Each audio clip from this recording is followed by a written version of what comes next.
different assumptions lead to different business cases.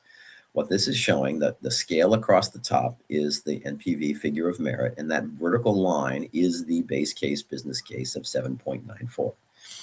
But what the horizontal bars are showing is how much that business case changes if the input assumption changes. So that bar at the top is the market size number. And as it goes to the right, if this market size grows to 700, the business case goes up to around 70 million. Pretty promising for a company that's trying to get towards $100 million projects.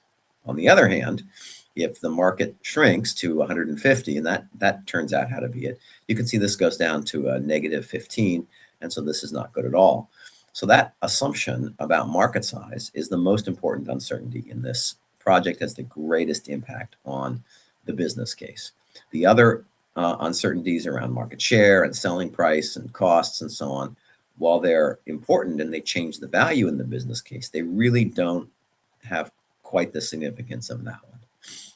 So the point about finding hidden upside is not to say what's our risk return profile here, but rather what can we do about this?